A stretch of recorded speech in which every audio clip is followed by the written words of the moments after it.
4:00. It's the old Doctor Who show, episode number 77, the Doctor Who movie. Who wants some Doctor Who movie? Is it you, Steve? What about you, Luke? Go forward in all your beliefs and prove to me that I am not mistaken in mine.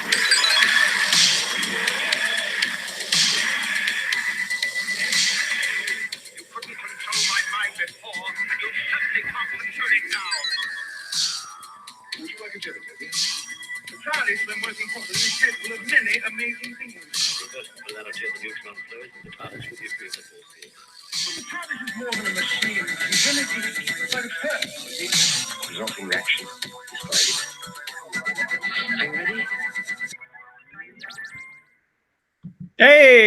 Hey, Dan, how are you? Can you hear me, Dan? I can hear you. We are Hey, we're live live. at Google Hangouts. This is very exciting. This is our 77th show, and we're crippled with fear. So tell me, Dan, how's the 3 weeks been for you? Well, it's been good. I've gotten back from Hawaii, so I'm here. I'm just making sure I'm not going to hear ourselves while we're doing this. Don't watch the stream while you're doing the thing. But I want people to go into one of those weird loops, like when you hold the mirror up to the mirror. You like Bloody Mary drinking for this show. I'm not feeling well. I was telling Dan before, starting to hallucinate. I had the East Coast Comic-Con the last 2 days. So many hours just sitting behind a table with the fluorescent lights, and you've brought your children to share in your misery and failure. And then that just bathes over you, and there's just people coming and everybody, and then now rushing home to do this. But I'm completely happy. Yeah, that's great. Yeah. That's great. So Comic-Con was good for you, though? I saw that you posted on Twitter that you sold out of your Gregory Suicide, right? Yeah. Well, so there's a single issue, which is like the prequel or the prologue for it, and those I sold out of. So I don't have any more of those. If you order them online, you're a hero to your family. And if you didn't, you're gonna have to get them. I think Will still has them, so they do exist, but I am sold out. But I still have the hardcover. That's pretty awesome. Yeah, but you know what else is awesome? What? The fact that we've made it here without suiciding ourselves. We went through all of the first round of the old Doctor Who show, and we always said when the show was going to be over, we were going to do the movie. Yeah, and now we're doing the movie. It's actually happened. We're keeping our plans, which is freaking crazy. That should we just get into the movie? I mean, do you have anything else to add? I don't think so, unless you want to get a map behind you. You could show people where Hawaii was. We want to talk about. Okay, so this is Westeros over here, and I don't know how they could get all the way from the Irie down to. No, sorry, we were talking about. Got a good hot take on the last season of Game of Thrones. No, let's hit that button, Dan. I'm dying to hear what you thought of Doctor Who 1996. Is that what people call it? Doctor Who the movie?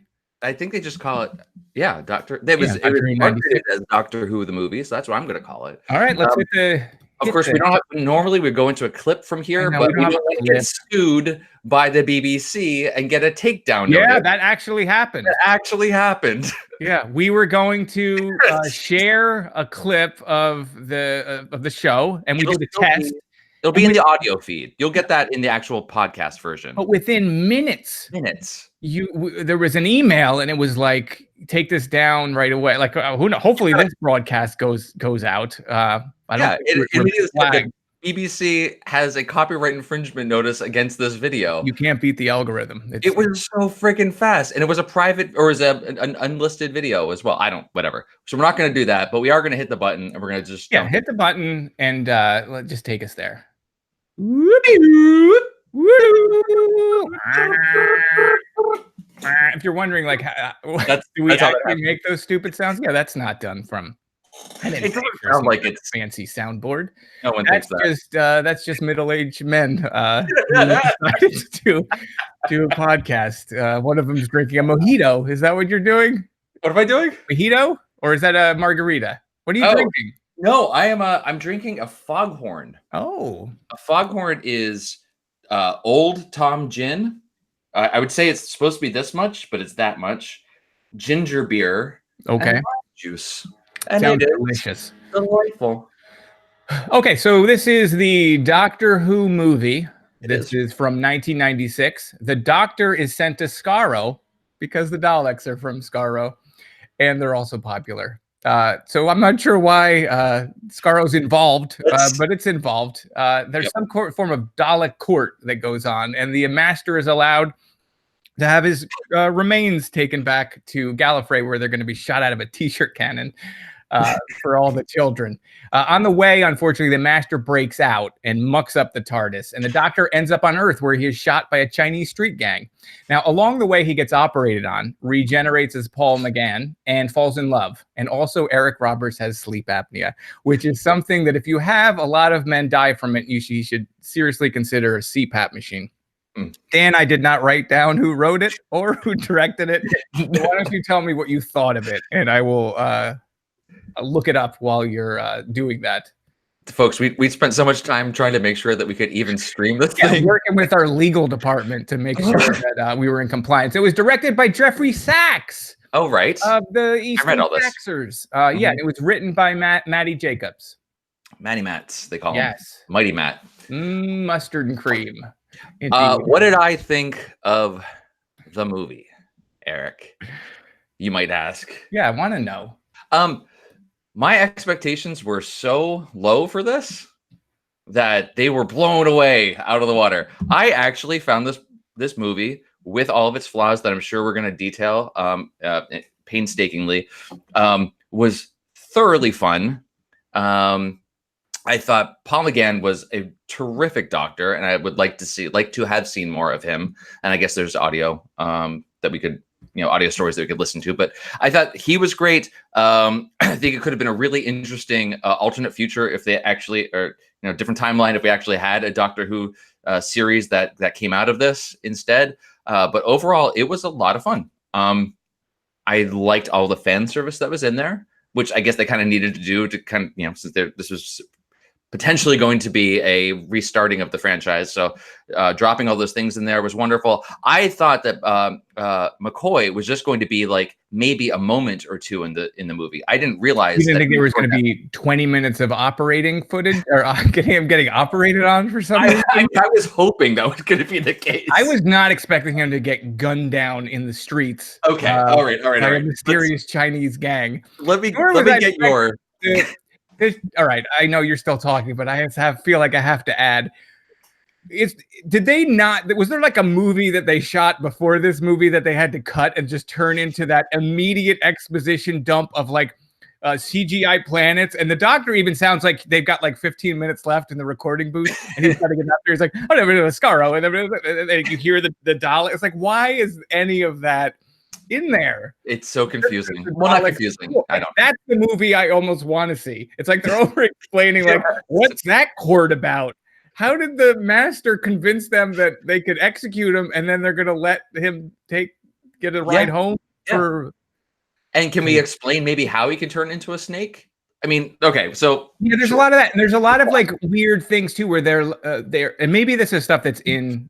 Oh, we should say that because we haven't seen every classic Who, but we established that the Master owned the TARDIS first. That was news to me. I don't remember us doing. No, those are lies. Those are all lies.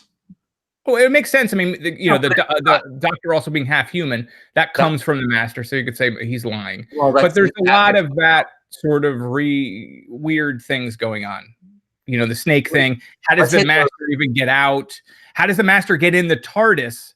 At one point, the kid unlocks it, and the Master's already hanging out in there before he comes out of the bath. He's in a bathrobe. He's got a towel around his head. It's like, oh, all right. So, okay, yeah. Let's keep going. I'm cutting you off about what you thought. Let's just do those one at a time as we come back to it. Overall, that's my general sense of it. What's your general top line of it, and then we can go back and hit all the highs. Yeah, I'm pretty much right with you. I thought it was much better than I thought because I thought it was going to be awful. It still is not great, and I feel like it starts off a little bit stronger than it ends up.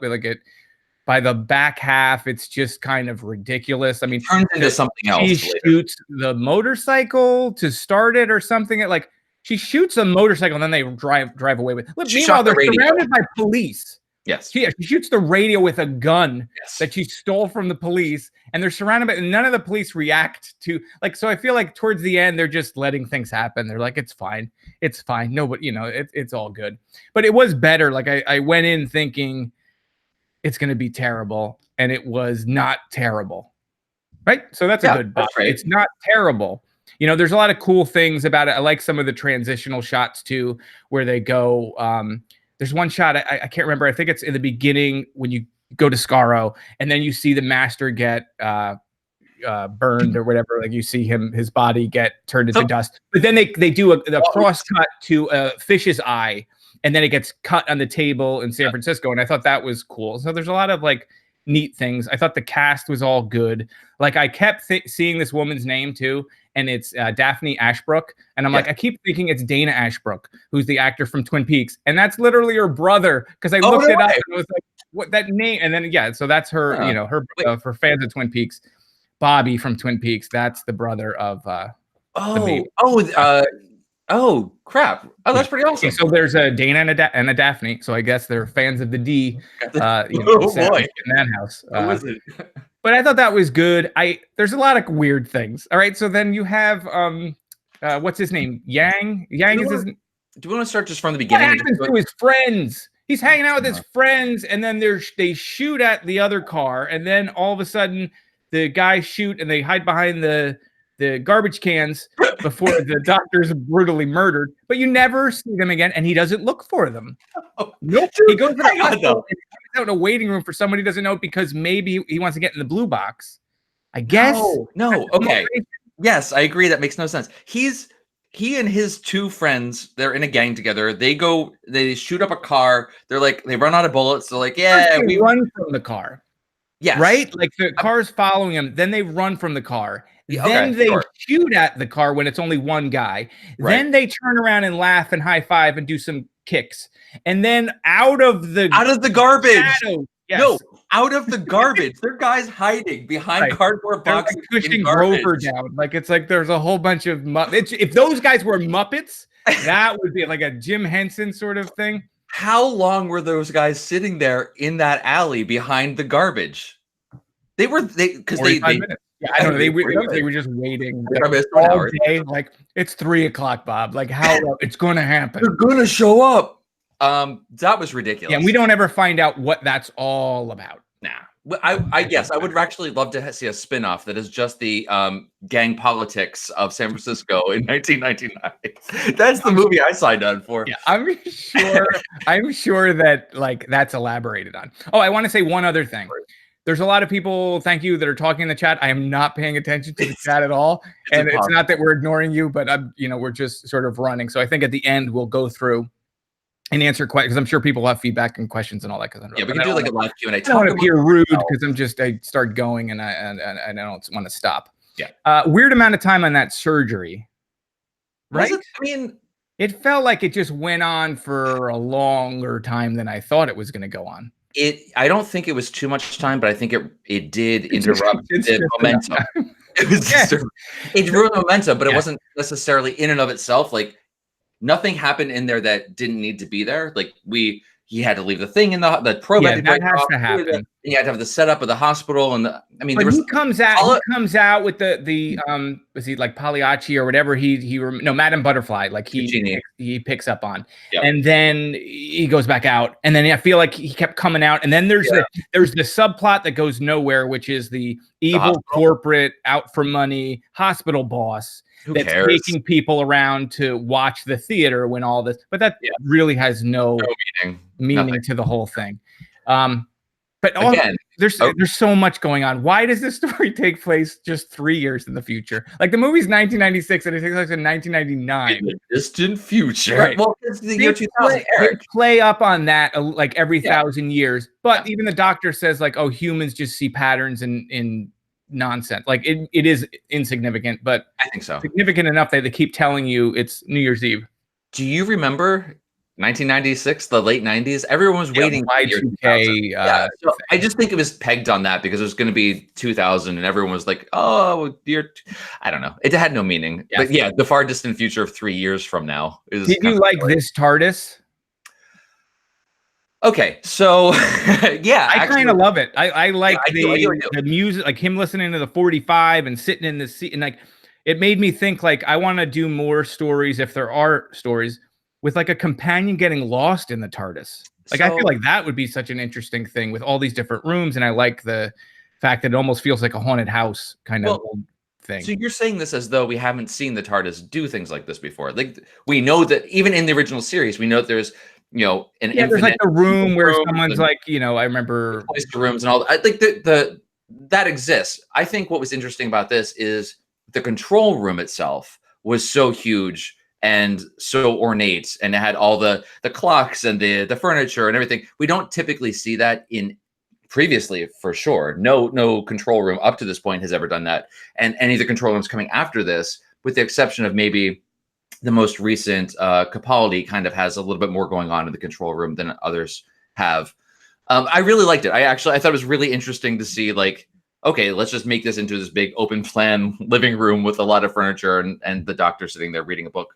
I thought that was really interesting. I like the actual control panel itself, like the time rotors. I like the design of that. I like the kind of mishmash of what they're doing with the control panel, because it feels much more like Modern Who.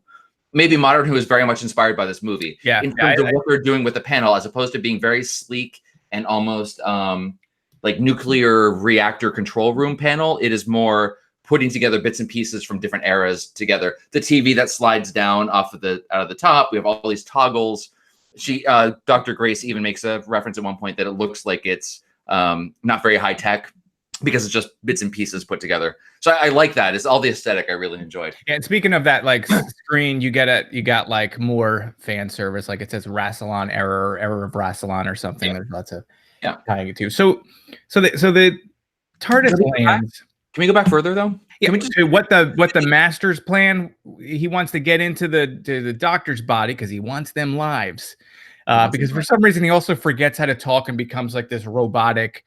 He says something about that too. Like he's walking around, and it's very Terminator 2.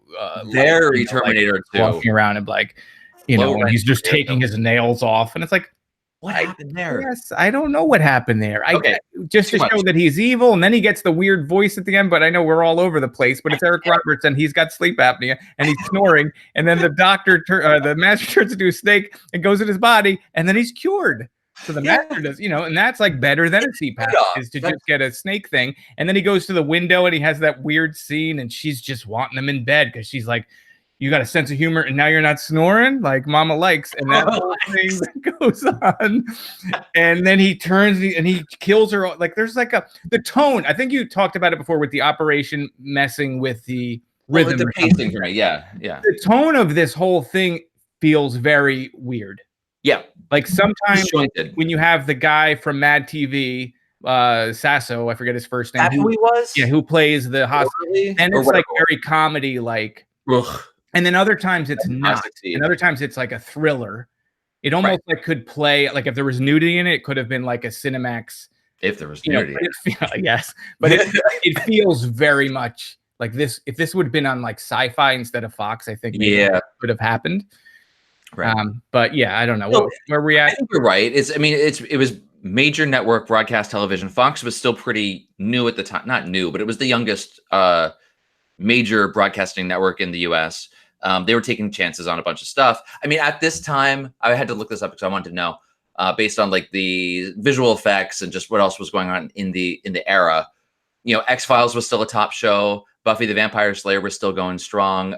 Terminator 2 wasn't too long before that. Interview with the Vampire. I think these are all kind of influences on it because the aesthetic and the look of it. And at that time, the ER, NYPD Blue, X-Files, Chicago Hope were like the top shows at that time. So you get all this hospital drama going on. You got the police procedurals going on. Fox was trying at that time to do a lot of different sci-fi paranormal shows that went nowhere. Yeah. There's Millennium, Kindred the Embraced, based on the Vampire the Masquerade tabletop I remember Millennium, but I don't remember what you're talking about with Kindred. Bad. It sounds like you found your old notebook from the early 90s with your erotic vampire fiction. It was great. Very good. Sliders was still going. So they were trying a lot of stuff in this genre. So it kind of makes sense that Fox would try to pick this up, but it also makes sense that it would fail because Fox just threw stuff up to the wall and it just never stuck. Right. Can we just go back? Can we go to the top? Where do you want to start? At the top? The very freaking beginning of the voiceover, so we can understand the Scarrow. What happened? So the master is on Scarrow. He's got the cat eyes too. We should talk about because that's tying back to our previous story. Yeah. He's got survival cat eyes. He's gone full cat. Is a cat people scenario. Yep. He had sex with Davros, turned into a cat. Davros liked it a lot. Brought it back to Scarrow. Tried to chain him up to keep it going. Kitty got loose. Things got out of control. They shut down Davros, and the remaining Daleks were like, "We got to put this guy down because." It's just their animal instincts. They were just coming out of their travel machines and they couldn't get enough. So they shut him down and they liquefied, or they turned him into a paste of some kind, right? Yeah. And then somehow, in that process, right? According to the opening, though, in all seriousness, he somehow convinced them to contact the doctor to come and get the body. They granted him his last wish, so to speak. I want my remains returned to Gallifrey. He uses the word demand. Like his final demand was that the doctor take him back to Gallifrey. So yeah, you're right. This is even weirder. So the master is standing trial for all of his heinous crimes on Scarrow, right? Yes. Which makes no friggin' sense. So the Daleks are putting him on trial. Okay. So the Daleks are putting him on trial.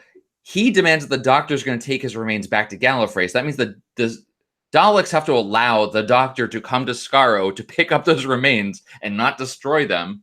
Makes no friggin' sense. It's a little weird. And that's why I brought, like, I understand they're trying to marry this to Old Who, so they're throwing in things that Who fans would like. Sure. Like, and to my understanding, this was a pilot of sorts. So if this was an backdoor pilot, yeah. Right. This would have been a show to say, like, oh, we'll do Daleks will be back, and I'm surprised there wasn't a Cyberman walking by in the background at one point. They never would have gotten the Daleks back. We don't see them on screen because Terry Nation. You just hear them. You hear a voice that is Dalek-like. It is not that. I mean, it is the Daleks, but it's not the original. It's my ringtone, Dan. I think it's no. It's pretty close, but so we don't see them. I wonder if we can go back and retcon this, and maybe some books and maybe some audio has kind of figured this out, and we didn't do any of that, but. The only thing I can say that might make sense is the doctor plotted with the Daleks to coordinate this plan to lure the doctor. It doesn't make any sense. None of it makes sense. Look at it from the master's perspective, right? So he's out of lives. And again, they're really doubling down on this number of lives thing.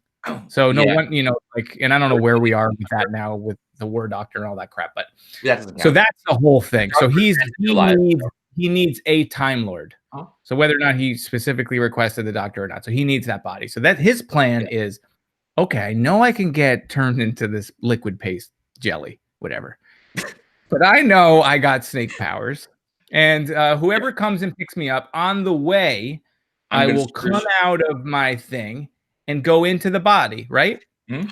And yet he comes out and then goes into the TARDIS. Why? Makes it crash on Earth. Like he could have just hid in the corner of the TARDIS and then went up his nose when he was sleeping reading a book. Slipped into the bowl of jelly babies right there, and just when the doctor goes to reach for one, the master goes right into the console, and then it crashes on Earth when we get the murder of the doctor. Yeah, and then his friend, wait. Chinese guy who wants the TARDIS. That's why he stays. No, okay, I don't agree with that. I think he actually felt guilty. Did he? For some reason. Yeah, I don't. I turned to Joe. We were watching something on TV. It was like 10:30 at night, and I was like, you know what? I'm just gonna put the DVD in. Let's just see what happens. Because Joe was on his phone. No, you just put it in. That's it. Joe was on his phone while we're watching TV like normal, and it comes on, and like 15 minutes into it, he's like, "What the hell is this?" So we're watching. I mean, he watches New Who, so he knows what Doctor Who is. Okay, so we just go through and we're watching it as we go. So I turned to him. I was like, I don't understand why is Chang Li just hanging out in the hospital? That doesn't matter. That's the least of the issues. What was I going to say? Well, I was saying I was gonna say, before you get to that, before they even get to the hospital, Yep. it's nice to see in the 90s, American healthcare still is terrible. Such a Because nightmare. the first time you see Eric Roberts is, Yes. I hope he's rich. I hope he's rich for this hospital. And you're like, Exactly. Why? What the hell's going on there? And what kind of hospital is it? They can't be that rich. Okay, granted, they I have don't know what's super happening. high tech art, coronary surgery and everything, but they have a whole apparent wing of the hospital that is nothing but rainwater and broken glass. Yeah, So I I don't don't know know what's happening in this Well, that guy runs a tight ship, that corporate guy, I fancy guess. friggin' hospital. All right, so go back to your other big problem with what's his name? I keep forgetting this guy's name. Cheng Big Li. surprise. Cheng Li, yes. You have a problem with him other than why is he still hanging out? No, I don't remember. I'm half a drink in. So I thought it was interesting in the same way that we know that in 1999 the healthcare system is still a damn mess. That within 5 seconds of the doctor opening the TARDIS door and stepping into America, he gets gunned down. You know what? Surprisingly timeless. Totally accurate. I didn't even put that part to it, but yeah, I loved that's it. pretty cool to the United Welcome States. to America. Here's a bullet. Right. So that happens, right? And let's just say that he does feel guilty, right? Yeah, sure. He's there for whatever reason, or he wants to. He doesn't, because as soon as he sees the doctor and she's trying to get him to, like, does he have any family, whatever. He's like, oh yeah, I know him, and he just takes the bag and splits, and he's going through the sonic screwdriver, like he's going through his stuff with no care. Right. It's like he wanted to find out what was in that. Literally, he watched a box appear out of nowhere. So he was like, well, what's this about? But he was more about the goodies that might be in the bag than anything else, which is kind of. It seemed like he was trying to get the TARDIS. I know. It doesn't really. If you saw a police box appear out of nowhere. I agree with you. A normal person would have that reaction. He didn't seem to have that reaction at all. Okay. So regardless, doctor gets gunned down. Let's get to Paul McGann. Hospital. He goes to the hospital. Before that, wait, hold on. The New Year's Eve, and we have to establish there's a costume party. And if you don't figure it out during the scene, it's like, what are you going to wear tonight for the costume party? I'm going to wear this outfit that I'm going to put right here in this locker. And then later they play like the same audio. Just in case. So you get that established, and then we get a fair.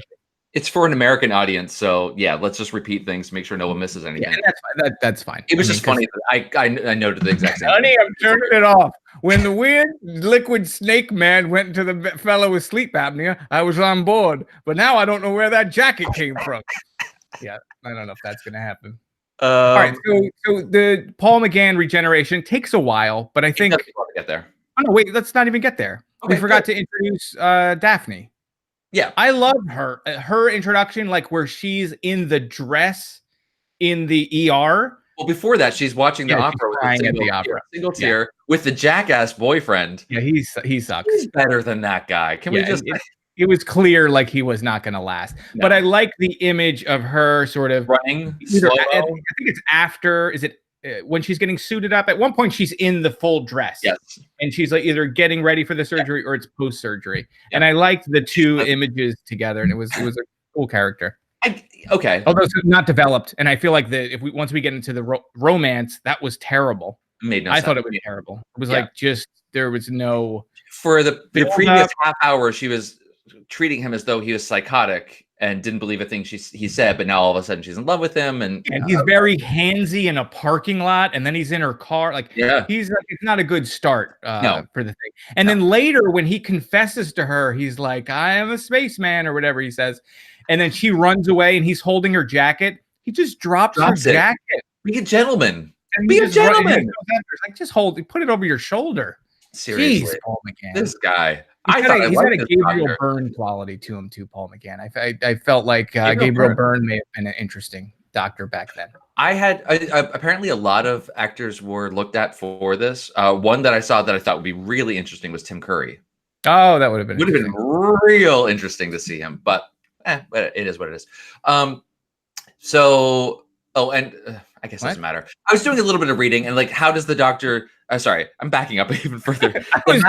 I learned how to read. Like that was it was like a breakthrough, and Dan's crying because he finally learned how to read, and it all came up because of this dumb podcast. Like I had to actually look something up, and I figured Letters out. make sense now. So the master's a snake because it's actually a deathworm morphant.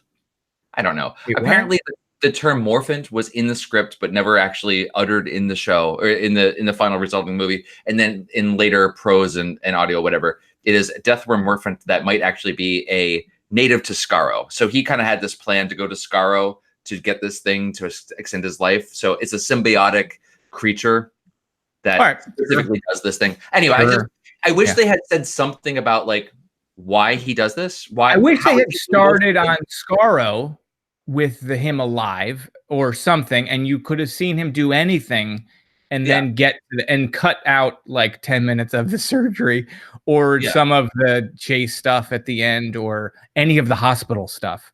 Like I could have done without all of the hospital stuff. Like so, right? Yeah, I guess so. Yeah. I mean, if that's the case, like if in the script, like, well, I'm saying, well, basically you're saying is someone fixed it, I guess, a novel or something. Potentially, but it just seems like they do all this work, and then you're like, I guess that the master can just turn into jelly and then go into someone's mouth, and then the doctor also can see everyone's future. Like that was another thing that gets added. Okay, super freaking weird. What? All right, let's deal with both of those. So this whole the master can turn to this jelly snake. Can be explained through this, retconning it through the stories, whatever. But he does also say something later. The doctor is talking to Grace. They're in the park, and she says something about, oh, no, sorry. They're at the New Year's Eve celebration. And they're like, we need to make some chit chat. People are looking at us. So how is it that the master can turn into a different species? And he said, can you do that? Yes, but only while I'm regenerating. So they throw that in. It's a throwaway line where it indicates that the doctor can become a different species while he's regenerating. That's not a thing that's ever happened. He's always a Time Lord. Yeah, I want to get to the whole half-human thing separately. Well, let's not get into that yet, but I think that's what that is, right? How? So, like, he became a half-human, perhaps this regeneration.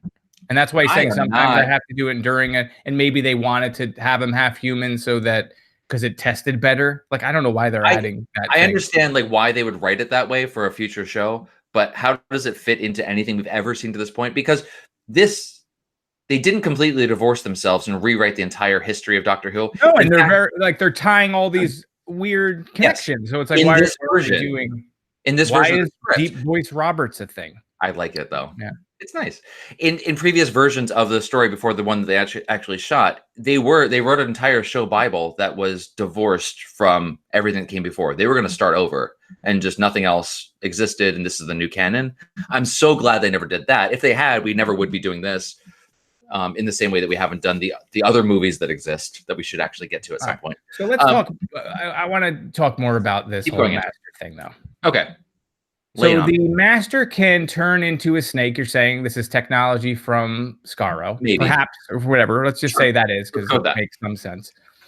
He could turn into a snake and then go in a body, but that's not a real transference, I guess, because in order to go in the doctor's body, he's got to open the Eye of Harmony, which powers the TARDIS. Yet you can only open it with a human. Also, not sure why you got to put a human's face. That's why this whole half-human thing is.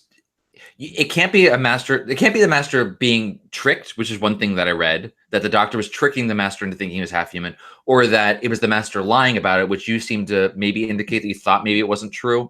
It's not that. It has to be that he is. No, I'm saying that's actually half human. But what I'm saying about that, like, why? Right now in canon, the doctor is 100% Gallifreyan. Always has. I'm saying like the way you can sort of say this movie still exists in that continuum is to say the master's lying at that point. But the mechanics of the rest of the story rely on the fact that he is half human. The same story where they shot the radio to turn it off or whatever, right? Yeah, that story. But the only people that say that he's half human is the master, right? No, he never says it. Is he joking when he says when they're at the New Year's Eve celebration and he for whatever reason, Grace calls him out and says, "The doctor's going to tell me a big secret," to the guy that walks up to them. And he says, "My secret is I'm half human on my mother's side." Is he Yes. making a joke there, or is that, I don't know. I don't know how to read that. No, I think in this story, it's not supposed to be a joke. But I Right. think in the world of Doctor Who now, it is a joke. I guess so. Right? Sure. Because otherwise it's not I true. can't argue. I can only argue like the things we've actually seen. I haven't gone and read the prose. I haven't read the audiobooks. I don't know how the Discordia and all that comes together. And No, it wouldn't frankly, make any sense. care, I mean, right. I mean, especially if they're writing a story that he's part of, like, oh my God, all the old stuff. Like, how long have humans been around? Yeah. But anyway, so we get the the plot. Okay, again, is all about opening this Eye of Harmony. Yes. And the doctor needs to get what does he need to do? Right? The master opens the eye, right? Because he tricks Cheng Li to actually because they become like a duo. He freaking holds his head There's down. a weird thing going out with the two of them too. Yeah. Right? Yeah. Like where once he's all like Doctor Strange, also Liberace-esque thing going, and then he's got his boy neck. Like there's like whatever's on the cheek, and it's all like there's something going on there. But anyway, he tricks him into doing the face plant, opens up the eye, and then the doctor's like, it's too late.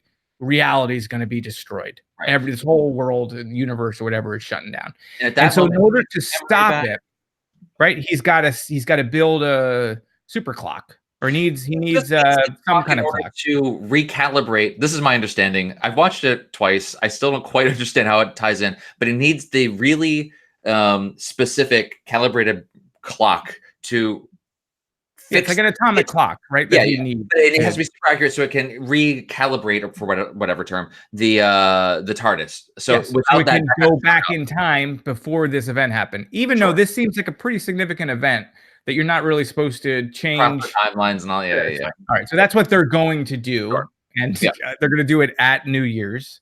It has to be all midnight. Comes down to that big countdown. It has to be midnight. But it's like a whole thing. It's like the TARDIS is built for this transference, right? He's got like a point that he stands at, and the doctor stands at this, and the electricity is going, and it's like.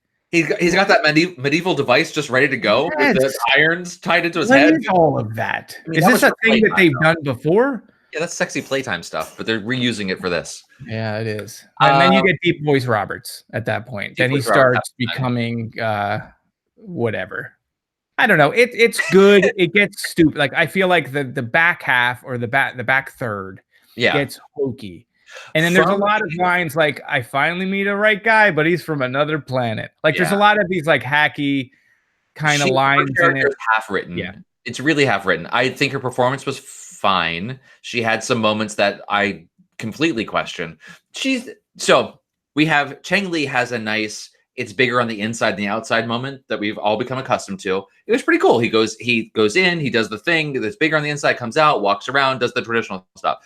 When Grace comes with the doctor to the TARDIS, they open the door and the cop on a motorcycle goes riding into the TARDIS.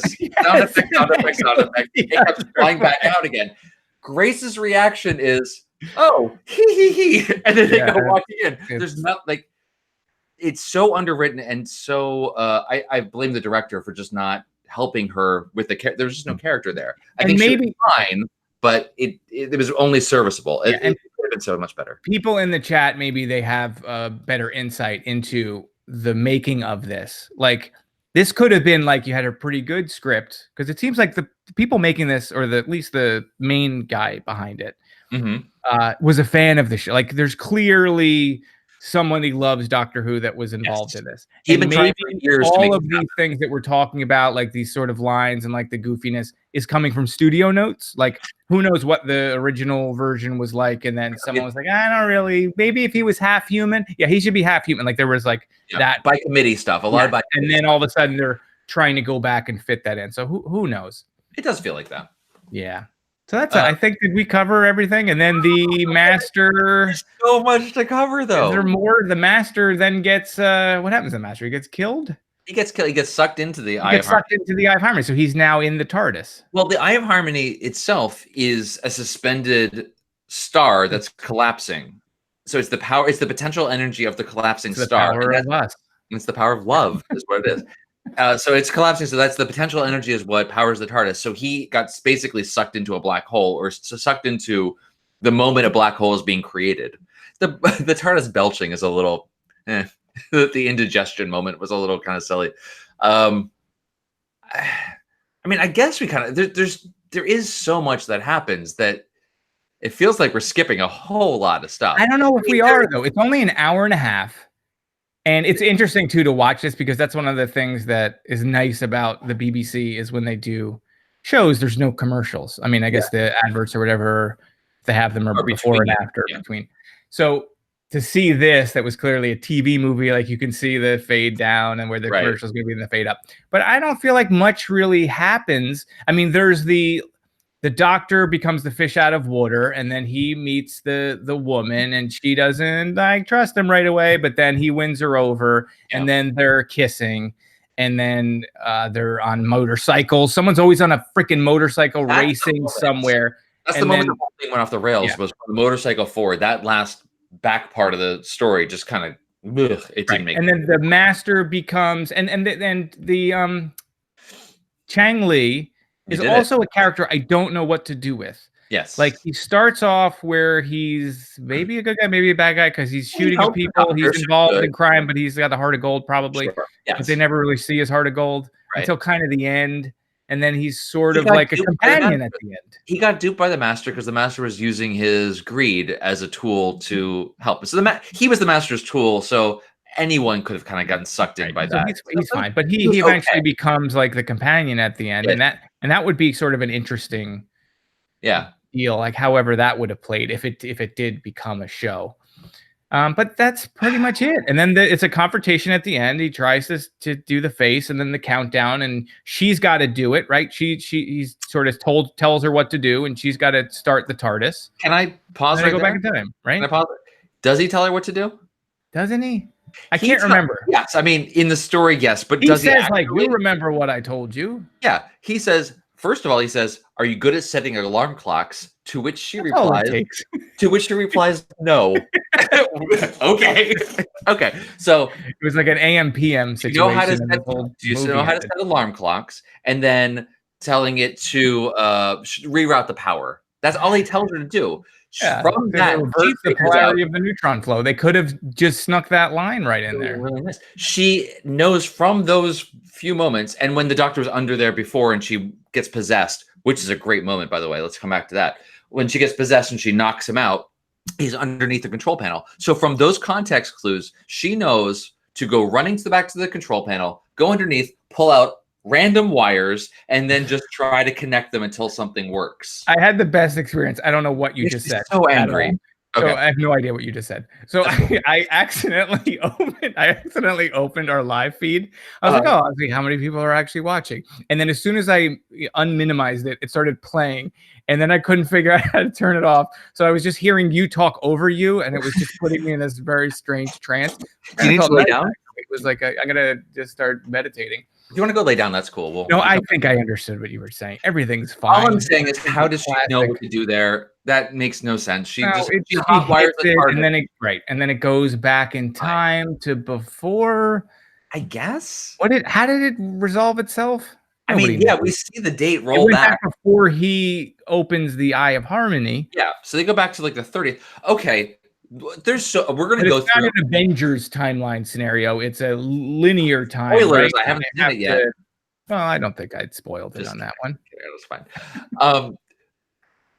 Okay, so there's a lot. So we've covered the majority of we've covered the story. We know what happens. That's fine. There's just a lot of stupid, weird, whatever, fun moments throughout this that I think we should hit on. One of which being the fun moments. The master kills Chang Li, breaks his head, throws him to the side. Yes. The master kills Grace by throwing her off the balcony onto the Eye of Harmony. She dies, which is great because you never see that. Human gets thrown 2 flights down some stairs. They're totally fine. They have a little bruise. That's cool. No, she totally dies. The doctor and the master are fighting. They're on top of the Eye of Harmony. They reverse it. The master's going to get sucked in. The doctor still says, "Give me your hand," which is a very doctor thing to do. So they still have that in the character. And the master says never, gets sucked in. Eye of Harmony, he dies. How did Chang Li and Grace come back to life? We see it happen. We know it happened. What the frick was it? Well, because they go back in time to the moment. No, that's before. not what happens. What We happens? see a golden light come flying out of the Eye of Harmony, and the Doctor responds to that by saying, "The TARDIS is such a sentimental old girl," or something like that. So now see, the I watched TARDIS. this Thursday night, and it's possible That's that I what did fall happened. asleep at the end because I don't remember him calling her an old girl. Okay, not girl. I'm sorry. I wrote I it down. believe you, The but regeneration energy came out of the eye, and he says, "What a sentimental old thing this TARDIS is." So that means all right, so he granted them life. life. The TARDIS can bring people back to life now is a thing. So I definitely probably did fall asleep at the end because I was under the impression this whole time that they had just gone back into time, and that's why they were reanimated. They are going back in time at that point. We see the clock Which rolling doesn't back. would also mean the master, and also they're back to stopping the ooze. I don't understand why. Okay, whatever. It's just a small thing. Like these. Why? How these come when the master wakes up as an ooze in the opening, the cups fly off? Yeah. I Why don't does the know. record And I skip? like how they're both. Now I'm going back to the beginning, but how they're Yeah. both linked, and you have this whole tie into Frankenstein, which I like. So you I see didn't like know what the work that was lightning and doing, though. what's that?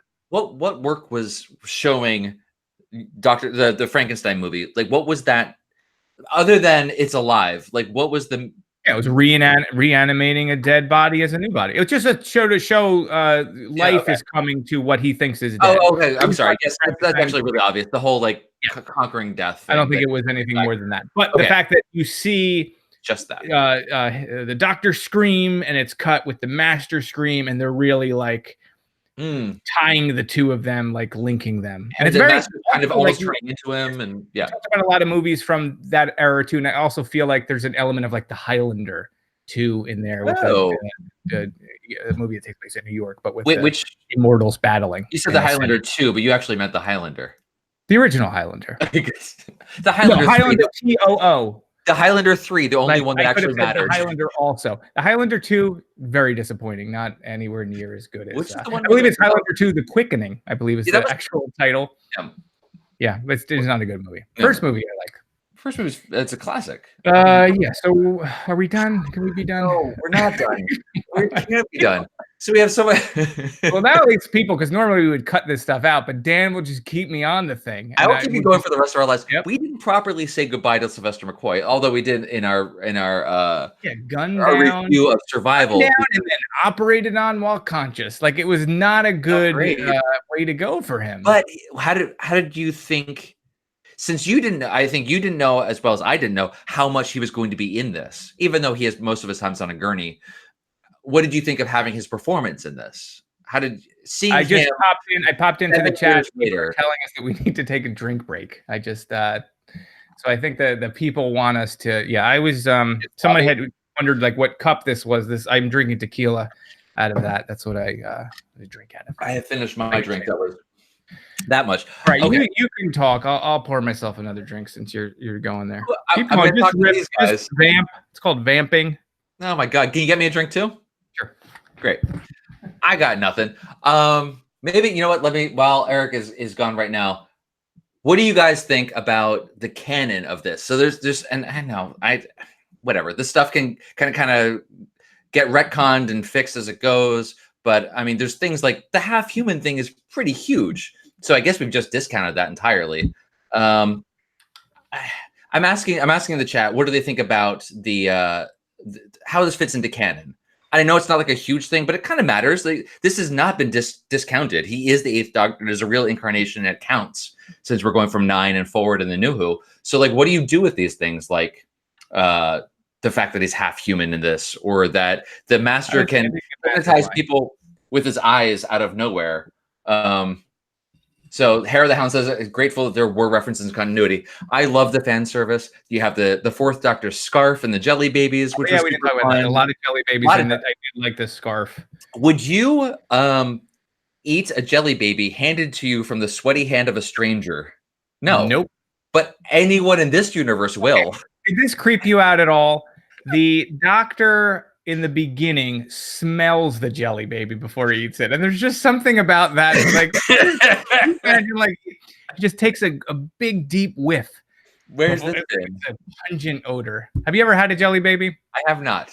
I once ordered them. I no longer can eat them because I don't eat meat and there's gelatin in them. But they're interesting. You should. I'll try to order you and send you some because it should always be. assumed they were like a softer, chewier gummy bear. Yeah, it's definitely just not. It's nothing really like a gum. Like gummy bears are definitely harder. Yeah. So it's definitely a chewier, like you're saying. Interesting. You'll try it. We'll hook you up. Yes, you're British. You'll eat anything. Totally accurate. All right. I mean, so there's a nod to that. There's the reading of the Time Machine by H.G. Wells, and that's come up several times throughout the entire series, which is nice. I mean, I really do like those moments. They bring back the sonic screwdriver, which apparently, I didn't realize this, hadn't been in the show since '82.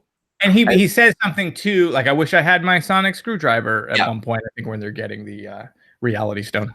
I love that the Seventh Doctor, when he's sealing up the little urn of the Master's ashes into the thing. Now, who made that little box? Like, did the Daleks put that box together? Or the Doctor just have like boxes for ash? It's an option in the gift shop whenever you leave. Yeah, you choose which level. When you leave Scarrow, you have to pass through the gift shop. Like, some great stuff. Pick up your urns. Were you executed on this planet? You'll take your loved ones home in this a nice rosewood box. It's great. Made out of bone. Oh, it's beautiful. The craftsmanship is what I love. But he opens up the toolbox and it's just full of all these like Gallifreyan tools, as well as the Sonic comes out of that. It's just, there's little moments, and it's mostly set design and props and costuming that I really like in this. That, they did a good job. Like, I think there's a lot of little like whoever did the set design, I love it. I love the we talked about it, right? But the look of the interior, the TARDIS and everything. There was nice little touches. What about the Doctor's outfit? Because there is always a thing of like, we even get that moment in the changing room where he's picking out the things he's going to wear, which becomes even a little bit over the top. What is it? A Wild Bill Hickok or something? I don't think Wild Bill Hickok wore crushed velvet, but maybe. I like it. I thought it was an interesting look. It kind of reminds me of the Third Doctor in a little way. So it's like almost a slight nod to that, because the velvet kind of jacket, it sort of makes me think of that. So it is nice that there's a nod to the previous Doctors. Not a whole lot of Colin Baker referenced in any of this. Hair of the Hound also just pointed out John Smith. So they write John Smith when he's got to write the paperwork. He's like, we can't do anything with them unless you fill this form out. And he says, what's the date? It's 2 days before New Year's. The guy doesn't know what the date is. Body, and you were like, I have no idea who this person is. I found him. You wouldn't not be able to do anything if no one filled a form out. Like, what? I don't know. This healthcare system's pretty rough. And Eric Roberts is so particular about it.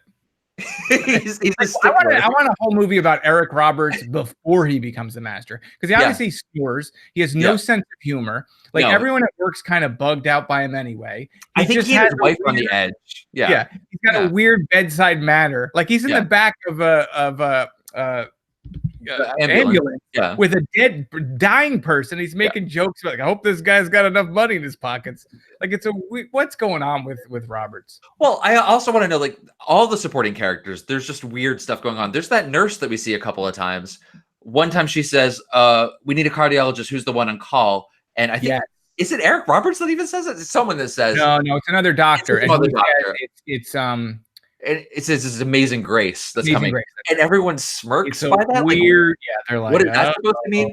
When Eric Roberts, I guess, or maybe I don't know. Maybe everyone has a crush on her. I don't know what it was supposed to read. No, I got it more that she was difficult, or because she makes them play classical music in the surgery room. That's true. Like I think the corporate overlord says something like she's their best surgeon. Yeah.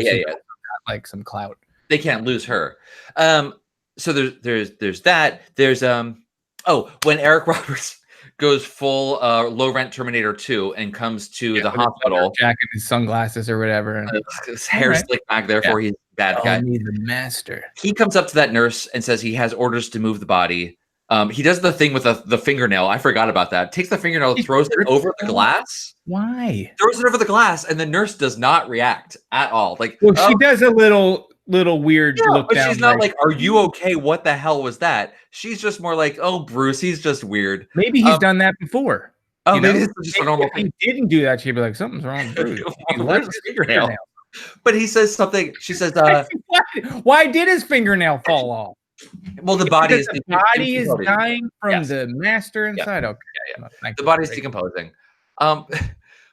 But he says something along the lines of, "Oh, he has orders to move the body," and she said maybe the guy that came in with him would know about him. He's like, the Asian child, and she says, "No, that's weird." But she says to him, "The Asian child."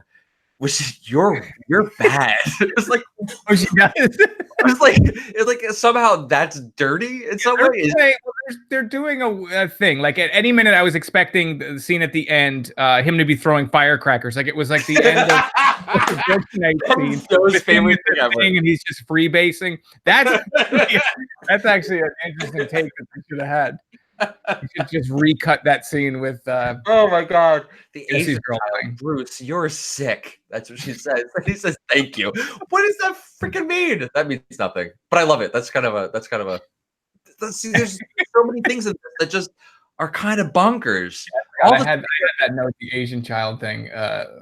Announced that Doctor and Lee partners. Don't know what that means, but I guess I'm just saying the Doctor and Lee got together. Or maybe they're going to have a private eye agency.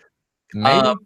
We have this small thing, doesn't really matter, but the key is not a normal key, and it kind of flips up and has the keyhole underneath. That's a new thing that we've never seen before in that TARDIS. Just small detail. It's like, oh, that's kind of interesting. And they keep a spare key on top of the TARDIS in a little cubby.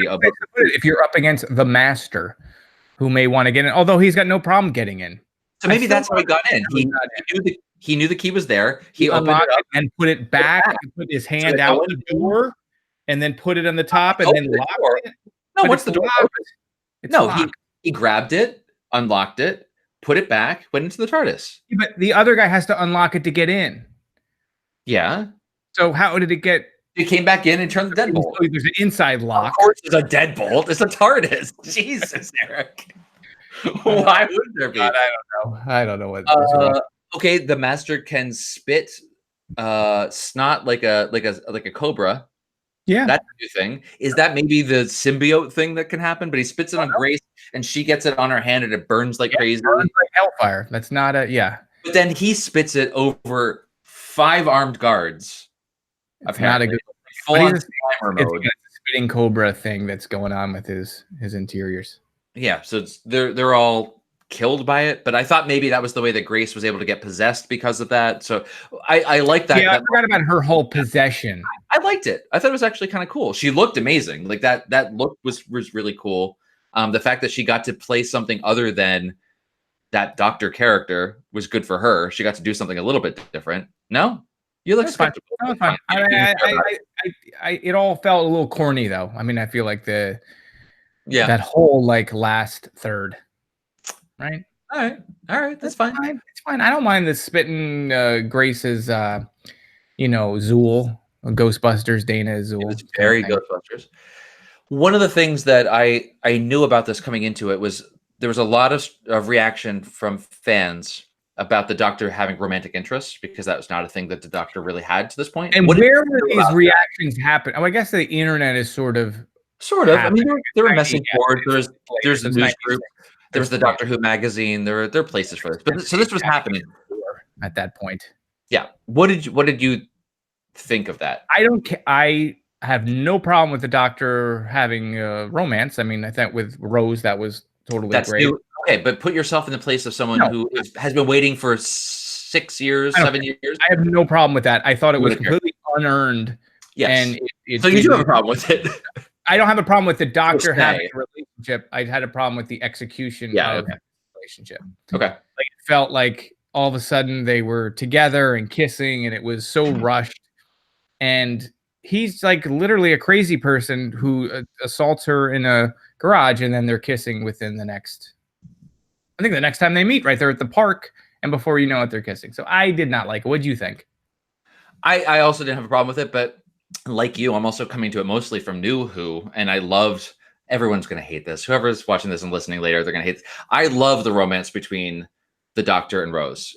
I think was well executed over four seasons. I think it's fantastic. I like the ending with the Parting of the Way, or what is it? The Party, whatever worlds. That's very sad, and I loved it. The Half Human Doctor. I love all. I love that. Half Human Doctor. You What? just said the Half Human Doctor. The 10. Rose gets to live out her life in the alternate universe with a doctor who is part-time Lord, but he's going to die. He's mortal. So I love that happens. So I don't have a problem with the romantic interest. I also agree that this is completely unearned and very much for a TV movie that they have to have a love interest, so they make that happen. And that feels like the checklist on the things that you need to sell this. So what do you think overall of McGann's performance as a doctor? He was good. I mean, I didn't have any problem with him. I would have liked to have seen more. I don't. He had some moments. I thought that the times that he had were fun. I kind of liked his. It was an interesting regeneration, and it kind of makes sense. Like you have a very long, prolonged regeneration, but he's also doped up on all of these meds. Like his body just changed. He's been put with whatever fluids from the operation. So I could buy that, and I loved the scene when sees himself in all of the mirrors, and you get like one character who's made of many characters, and it sort of works with the idea of the doctor. That was cool. So I thought he was great. I would have liked to have seen more of him. Yeah. But it's just, it's an hour-and-a-half movie. We don't get him until 20 minutes in, maybe, more. So it's not a lot of time with him to really. He gets to do a bunch of different things, which is nice. Like there was so much time at the beginning where, because of the anesthesia or whatever, he can't remember who he is. So there's so much kind of lost time there where we could have seen the development of the character. But he has that moment, like he's putting on the shoes and they go for a walk and they're having a serious conversation. And he turns it as like, "You're right. These shoes do feel better." He goes running off, and that felt very much like an older doctor, like Seven might have done something like that. That was really, really nice to see. And he has those moments of clarity where he's like talking through all the things that are going on and giving a whole lot of exposition. It was really for the exposition for the audience to get through this, but the way he delivers it actually felt like a doctor. It felt like, here's a whole bunch of rapid fire things that make sense if you can keep up with me. I'm just going to tell you all this stuff at once, which was really great. I'm interested to know, like, if we have a lot of people from the UK or in the chat right now, what people thought of the fact that it was an American or I guess it's a partnership between the BBC and Fox. But going into this, was there already a lot of negative press or negative energy around the thing that it's going to become Americanized in some way? You know what I mean? The question for the people listening, from what I had seen, people were just freaking, and I would have been at the same time, stoked that something else was going to be coming, like actual new possibility for the show to continue. I would have been really nervous about them screwing it up, especially from a partnership between the BBC and some US company to make a new franchise. I would have been very apprehensive about it, but I would have been so excited after 7 years for something new to come along. So I feel like it's like the time before the comic book movie every 15 minutes when you would have just taken anything. Just to have like, one more thing that, and you can just pin your hopes on the fact that they will actually know what they're doing and be able to. All right, Dan, I ask you this. Are we done? Did we cover we covered it. We covered it. Guys, what do you think? We covered it, right? We're done. We're good. All right. So I know we have a number of we have some emails, and I'm sure we have some tweets, but let's hit up any chat questions or comments or what people thought. Actually, why don't while I go and read, we did get some emails. While I go and read the emails aloud, why don't you folks tell us the things that we should cover in the chat? So let me do that at the same time. We'll do things together. Yeah. Hello, Pete from Norway. We have a Pete from Norway on there. Oh, well, that's fantastic. Thank you for bearing with us at whatever time of night it is there. Okay, so going back to Kristaps Paddock is saying, if a SWAT team shows up at your houses, we will know why. Oh, well. I had no idea, so I hope we didn't just get swatted. Regular Sunday. Oh, I think probably maybe because the BBC always end the show in some kind of murder. I mean, we always say it's a double suicide, but it could have been, our fans. Death by cop. Okay, Tom Tarpey, are you in the chat, Tom? I think you are. Wrote to us about the 1996 movie in an email. It says, this review contains spoilers for the movie. I've watched it, so I can read this now. Tom says, I love this episode movie. I'm aware of its serious plot and script issues, such as Cheng Li being a murderous gangbanger who, for some reason, hangs around to help the doctor, the uncomfortably bad kissing scenes, and maybe the random finally found the right guy line and horrible regeneration. Folks, we don't read these emails until we do it live here, so that's awesome that we all felt the same way. Yeah, that's fun. However, mixed in, there's great classic Doctor Who moments, such as the amazingly beautiful TARDIS. Yes, I agree. Paul McGann's fantastic Doctor portrayal, or Eric Roberts as the Master, a role he was born to play, in my opinion. Except when he attempts a British accent for 1 second. We didn't really talk about him. So what did you think of him as the Master? I don't think he knew what he wanted to do with it. Yeah, I think that was a lot of. I lay a lot of backing up. I've said this a lot of times before on the show. I tend to give the actors a charitable read on what they're doing, and I tend to blame it on the directors. So I don't think the director really knew what the character was supposed to be. I think the director is responsible for helping the actor figure out where the character is going to go because they have the bigger view of the entire thing. I just don't think he knew what the character was supposed to be. It doesn't really feel like he knew anything about the character before he did this, because it doesn't really read like anything we've seen before in a lot of ways. And maybe that's fine, but it didn't really have a strong point of view, so it doesn't really work to go against. I don't know. What did you think? I thought he was fine. He was serviceable. He was just a generic bad guy. I thought it was a mixed bag. I mean, I think at times that he was good, but he's sort of all over the place. And whether that's the director or if he was saying, what if I did this part like this? Like, you never know like what's going on in the background. But I thought he at times he was fine. I like him as an actor a lot. Yes. We talk about Eric Roberts all the time, but like Hope of Greenwich Village and what's that train movie that he was in? Whatever. But I like him as an actor. Yep. And I think like there were times in this that he would have been really good, and at times that it was too hammy. It was too like arch, but in a way that Ainley could always get away with being that arch. Other actors could get away with it, and I don't think he'd. Like if this was not a Master character, like, and I didn't have any baggage, I sort of do kind of like the weird alien in a body thing that he was going for, which felt like the Terminator, but to me it also feels more like it was like the Thing or something. He's like not sure how to talk, and he's trying to pass for reference to that. That kind of thing was cool. And then I think in another thing, but the fact that it's got so much baggage with a Master who's been on Earth so many times, so all in all, I would say a C+ or a B. It was a passing grade. Okay. Let's see. All the more good and bad, but okay, great. So I think Tom kind of agrees. More good than bad was the takeaway from that. The prologue was good. It didn't make sense. Why would the Daleks hold a trial for the Master before they executed him? Why is that in there? Wait, that's actually a really good point, Tom. Sorry, we didn't even say this. A judicial system on Skaro? That doesn't make any sense. They just exterminate. There is no. I want to see. I want to see a Dalek in powdered wig though, and with the. Okay, so that doesn't make any sense, but that's fine. Why would they grant his last request? Unless, like I said, unless it was some contrived plot between the Master and the Daleks as multi-level. Story you don't have. We don't need that. Like, unless you're going to tell that story, don't add it in essentially an audio crawl. Like they're just adding all this backstory and exposition to explain what? Nothing. Like there's really, it's not even tying to the show's history. It's not like they're trying to jump to Battlefield. Other than just mentioning. It was Battlefield, like whatever planet that was. We just reviewed it. Can't remember. That would have sort of made a little bit more sense. But it was like, hey, you remember? You like Daleks? Here's some Daleks. Yeah. But we heard Rob Saw said in the UK we just had Dimensions in Time in '93, which is a hot mess, and I think this is connected to my asking whether or not people were worried the fact that it was coming to the US. Yep. So I think people were just ready for anything. Something. Dying, starving for content. Continuing on, Tom, this is a very long email. We'll go quickly through the rest of this because you guys are hanging in there like troopers. Love the opening credits, the updated theme song. Love the TARDIS, Tom says. Agreed. Beautiful woodworking, everything he says in there.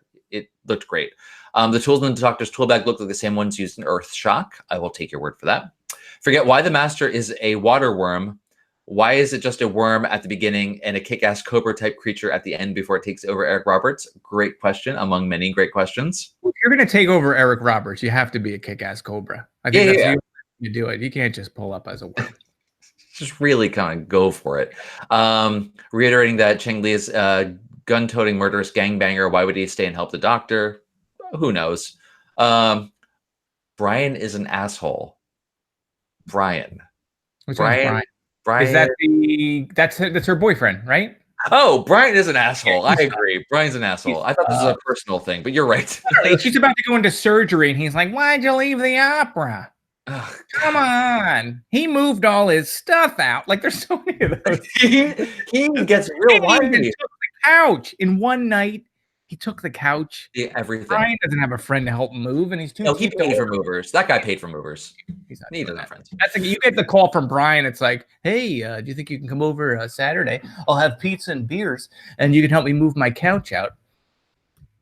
Continuing on, when Grace has the probe in the doctor, she doesn't know where she is. She's saying, "I'm going to try something," and jams the probe further to the doctor. Why does she do that? Good question. She's a genius. She's allowed. Cameo by the guy from Mad TV. I thought that character was horrible and ruined the tone and wasn't funny at all. But that's just me. I thought that just there was no. I didn't think he ruined the show. But there are times like he does the gag where he's like, "Did he go to another hospital?" And then like you remember that part where the body's missing, and then he's like, "I'm gonna go take pills." Yeah, right. He's Whatever, fine. it's fine. How does the doctor kick down the 6-inch steel door of the morgue? He's the doctor. He's regenerating. He can do that. The "Who am I" line was kind of embarrassing. But you pointed out like having all the mirrors behind him, and that the way it was shot, that kind of worked for me. I like that. It's very dramatic, and this crying into the lightning and like all that. Tom Baker's scarf, yes. Love the outfit, very classic. The memory the doctor had watching the stars on a warm Gallifreyan night with his father was nice. We never really hear about his parents, so that's kind of cool.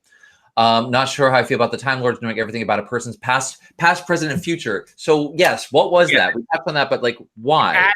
And it's weird. And he says something. The eye was open that he was able to do it. It was only like it wasn't a permanent thing. Grace tries to get at that. Like he knows Grace, right? Doesn't he say like she's going to do something important? Yeah, you're going to do great things in the future or whatever, and you're not sure what it is, but maybe it's the end of the episode. But it's like, well, how does the end of the movie? Like, how does he can see everyone's timeline? Yeah, I don't, and I can only say that it has something to do with the. No one's ever opened the Eye of Harmony before, so it's something to do with that being open and the way that it was like tapping directly into his head that he was able something time vortex something. I don't know, but I'll just go with it. It was weird, but it was less weird than the half human thing, which I'll never let go of. Per Russell T Davies, this episode is Doctor Who canon, so the Doctor is half human. This incarnation was what? That according to Russell T Davies, that he is half human. According to Tom Tarpey, according to Russell T Davies, I believe it. Canon, therefore the Doctor is half human. I would say the eighth Doctor is half human. The Doctor is not a different species, apparently. If we're going to go with the internal logic of this story, then yes, it is contained to this Doctor, in my opinion. For whatever that's worth. Okay, so let's say that the Doctor during the regeneration process, if he is on Earth in a morgue surrounded by, he will use some of the DNA around him. I don't know how it happens. During the process, are crazy. I'm not a mechanic. RTD. The Master's eyes are a throwback to Survival, I believe, or just creepy eyes. I think it's Survival. The physics of the Doctor and Grace lowering off the Institute roof by fire hose escapes me. I don't even remember that happening. Maybe I fell asleep too twice. They get you out with fire hoses. It works for me. Kind of campy, but I love the police motorcycle getting spit out of the TARDIS. It is so campy. I'm glad you found it enjoyable. I thought it was just it was Grace's reaction that kind of bugged me. I like the Master's fancy Time Lord outfit. Who doesn't? I made a gif of it instantly because it's great. Why would Grace rip all the wiring out of the console like that? That's not how I set an alarm clock. Oh, that's good. So the TARDIS can bring people back to life. Why Grace and Chang and not Adric? Just kidding. I know why not Adric. Aw, all right, Adric. He got short shrift. I will say it forever. I liked Adric more than most people do.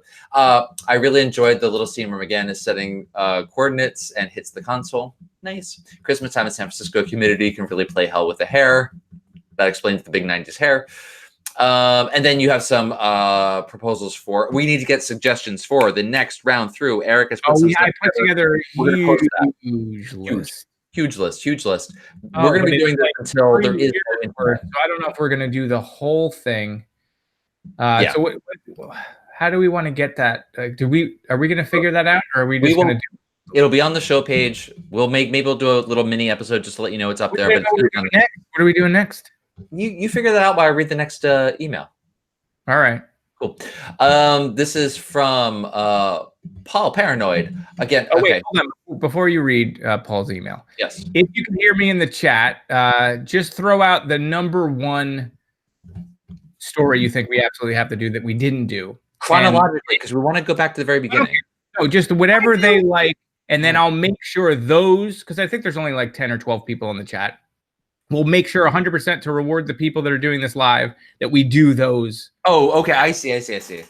So you just pick one, whatever the ones you absolutely have to do, and then we'll make sure we do it. Because we right now have a list that is. Planet. I want to see the Web Planet. That's actually one. Okay. Yep. Okay. Yeah. So people are doing that already. So good.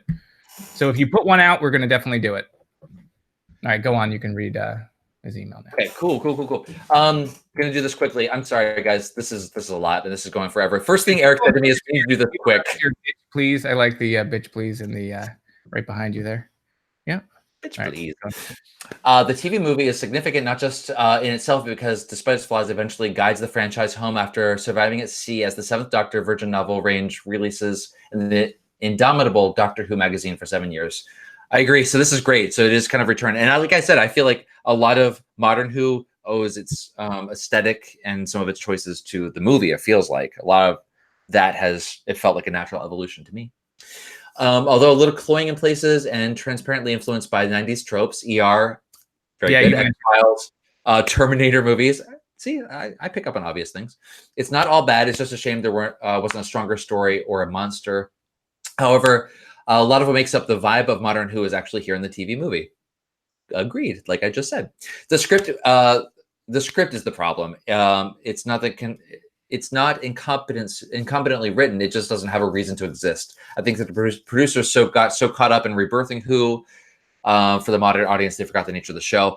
From what I read, it feels like there were just so many drafts of it, and like Eric Hughes had said, I think you did read that there were numerous drafts. Yeah. They brought in the whole thing from the beginning was they're going to start it over from scratch and not pay any attention to anything other than the few points they wanted to, and just remake it. Then there were other versions that that kind of evolved into this story, but different writers were brought on at different times, and it eventually turned into this. And then I think your point of it feeling like it was made by committee and like studio notes, that really comes through in this.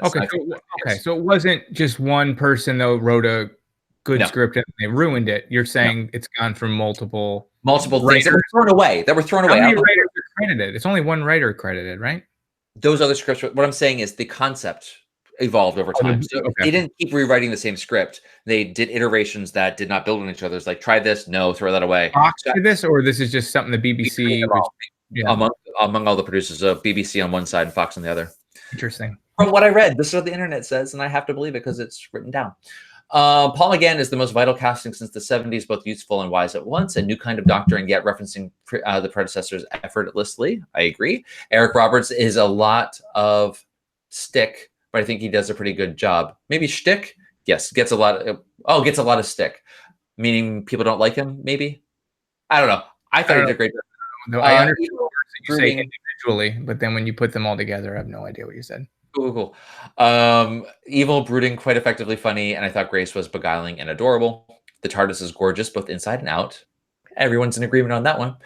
I know the producer had actually seen the original first episode in '63 and wanted a modern audience to get as much of a similar shock as seeing the TARDIS interior as he did, and he really pulled out all the stops.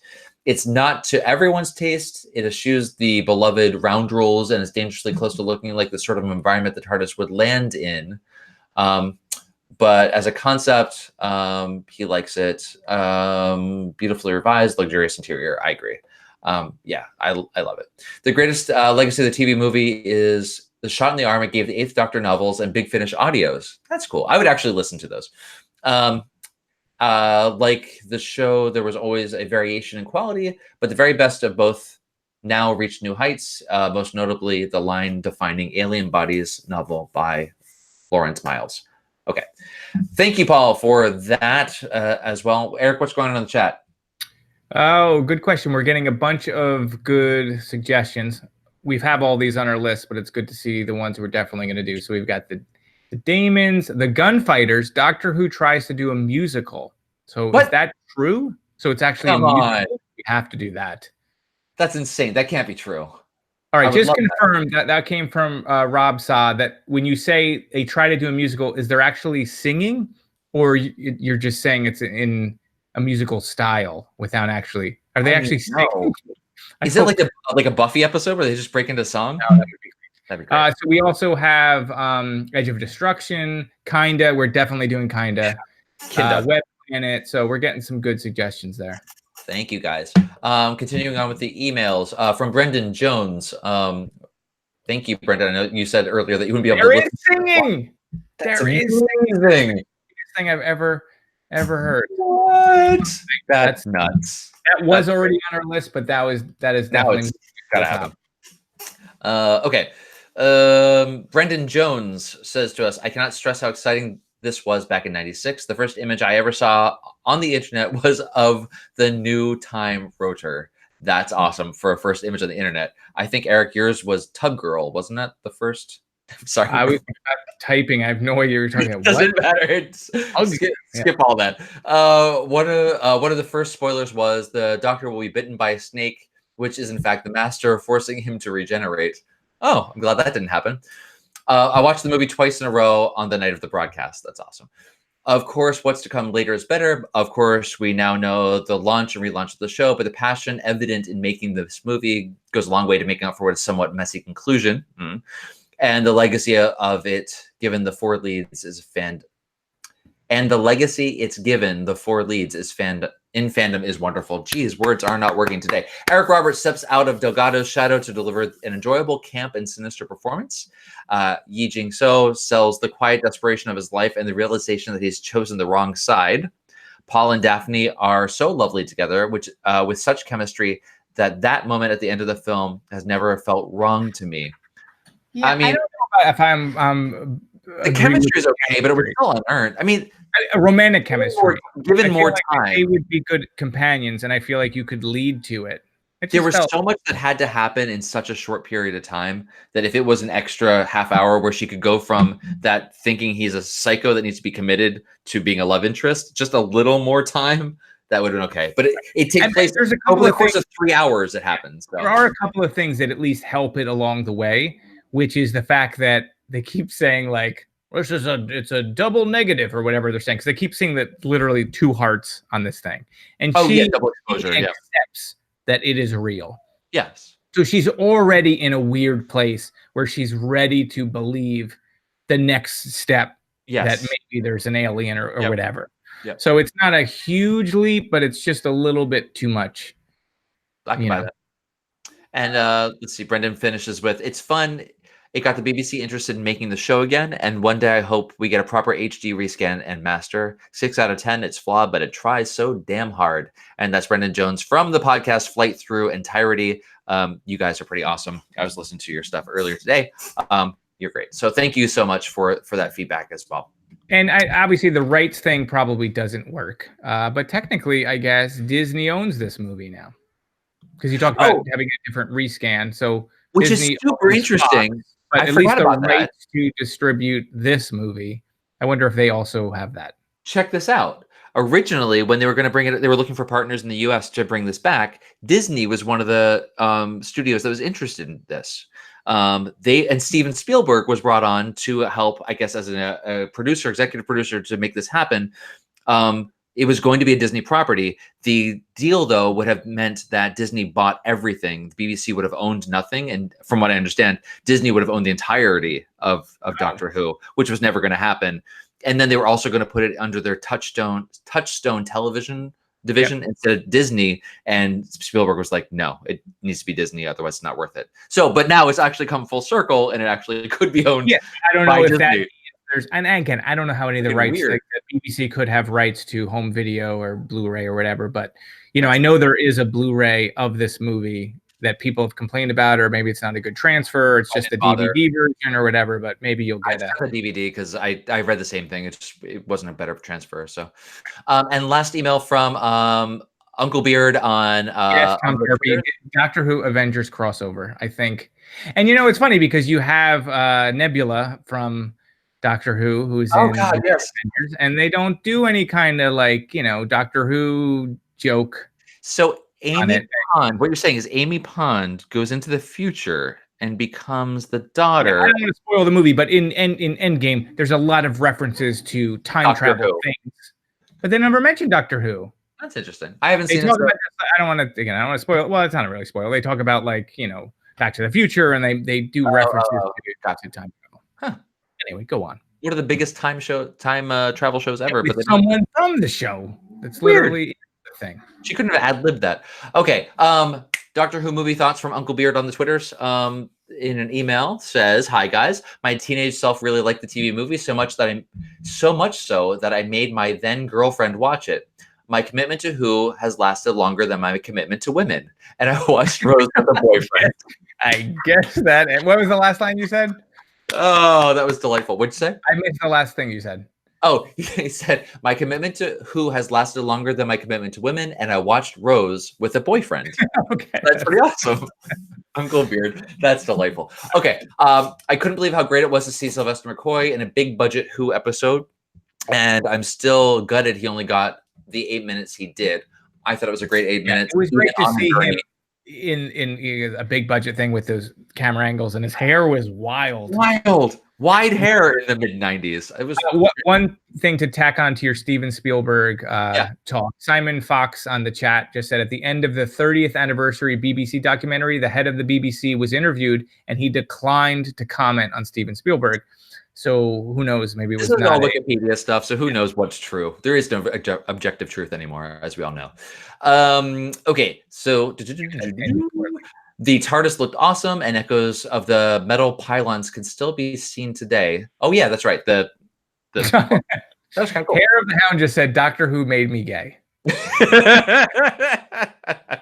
That's actually a great T-shirt. Like if you were someone that was going to want to make T-shirts, I think that's a popular T-shirt. Yeah, I would probably put Tennant on that though. That would be Tennant would be the Doctor. You were gay already. You can't just blame. Okay, but I would still. He's the dreamiest Doctor.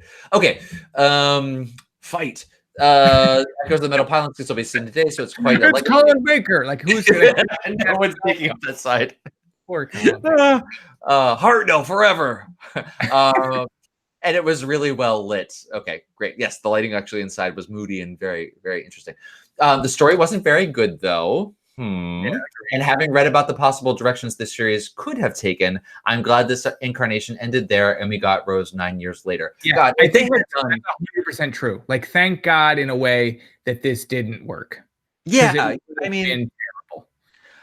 For as much as people Fox is known for sort of ruining lots of things, at least at this time, in this time, lives, like it wouldn't have ended well. No, or if they had gone with I mean, maybe it almost would have been better rather than this incarnation going forward and maybe ruining the series. If they had done one that was completely different and not part of canon and ruined itself, that would have been better. But thank God it actually kind of stopped here and we got something that resembled the rest of the show. And it's interesting too that they keep this in canon, but the other Doctor Who movies from the 60s, right, or 70s. No, I want to go back and watch them, man. Canon.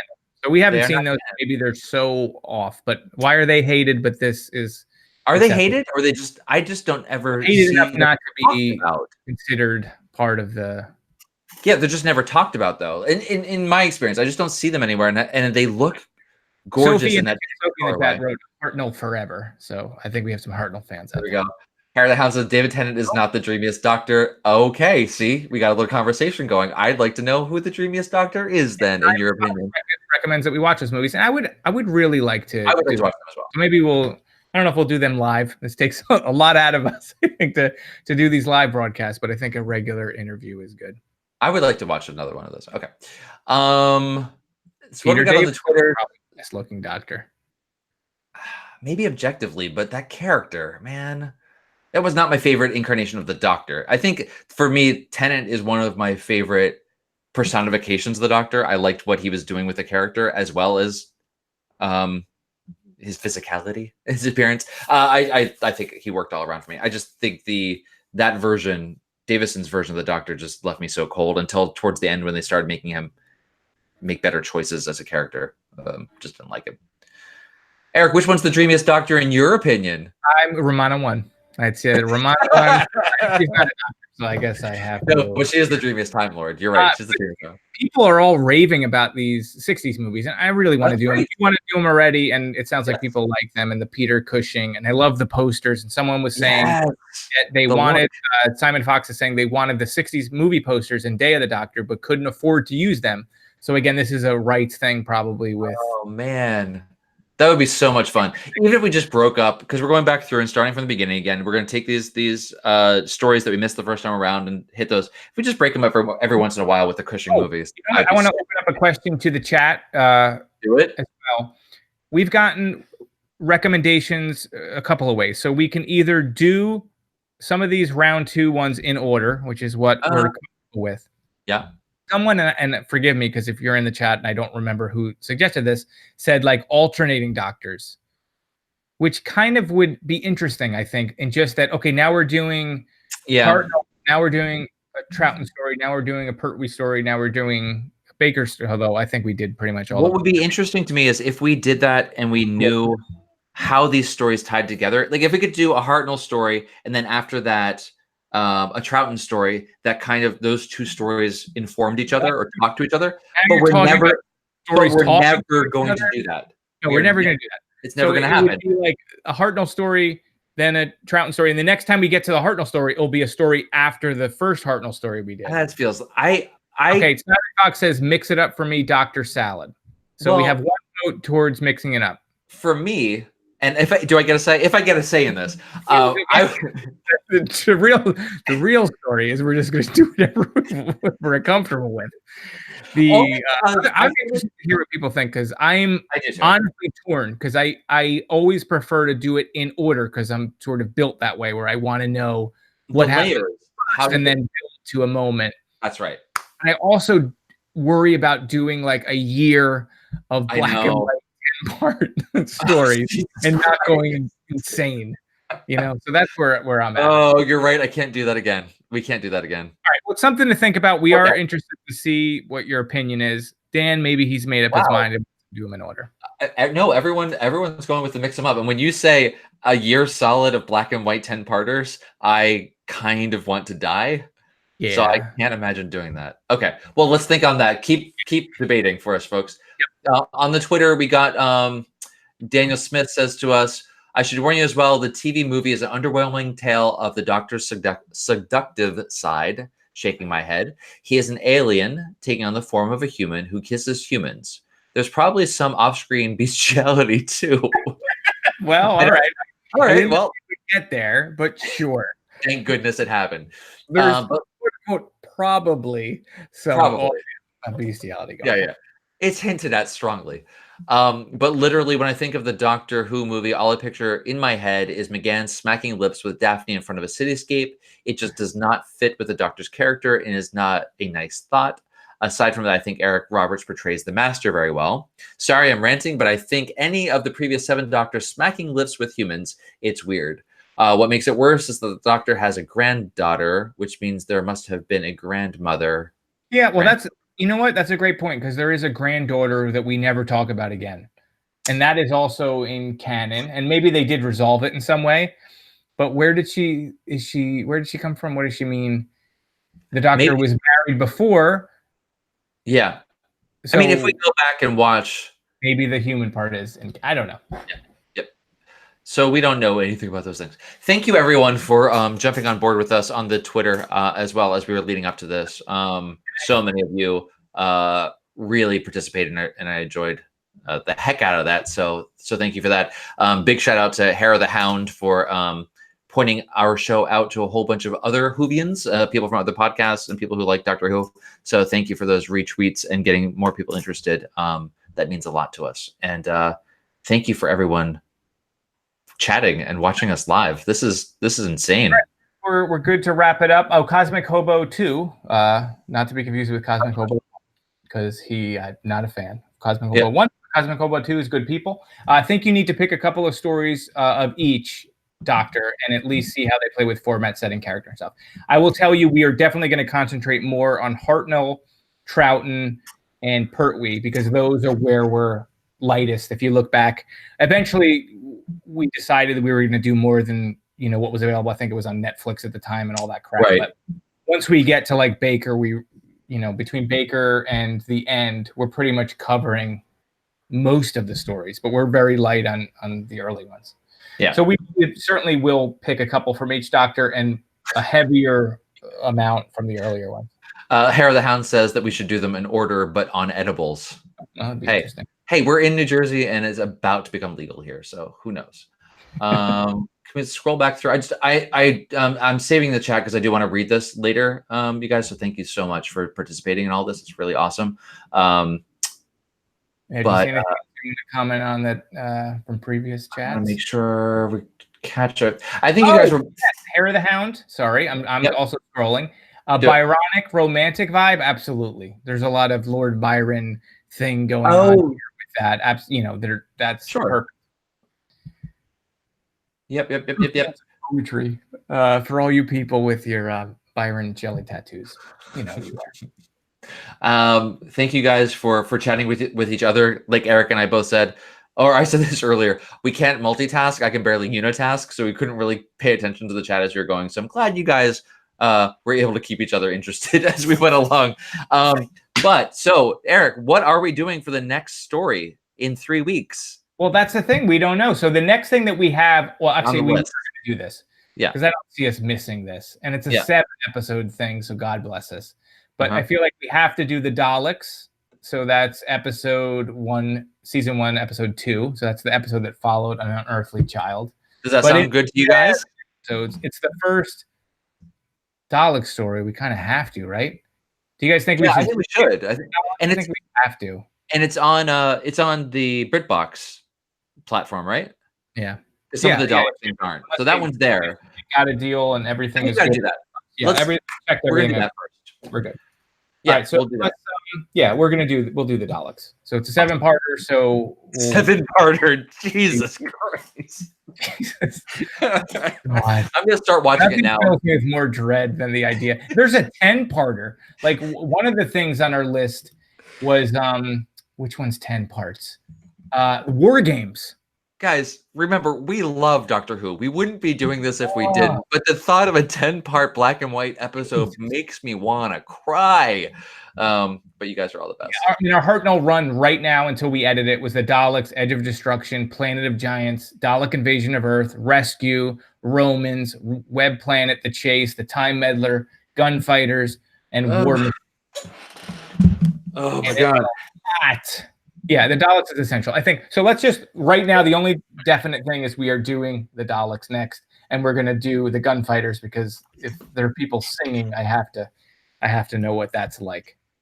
I think we're gonna have to mix these up as we go. But okay, good to know. The Daleks is the next thing. 2 hours. Thank you guys for listening. If you want to tweet at us, always at TODW Show on the Twitters. That's the same on Instagram, where we're going to post the GIFs. On Facebook, it's facebook.com/TOWS. You can email us at theolddoctorwhoshow@gmail.com. You can also leave us comments on our show page or any of the pages on theolddoctorwhoshow.com. Please, if you like our show, feel free to rate us and give us some feedback on your iTunes store of choice, and we will read those on the air when we get them. Otherwise, just tell your friends about it, because that'd be kind of cool too. Otherwise, I think that's it. Eric, we did it. Thank you. I hope everyone had fun. Peace. Peace. Peace out. End live stream. Find love with each other. All right. See you guys. Bye. Ladies. Oh, Dan just jumped right out. Dan was like, I'm done. It's over. Goodbye.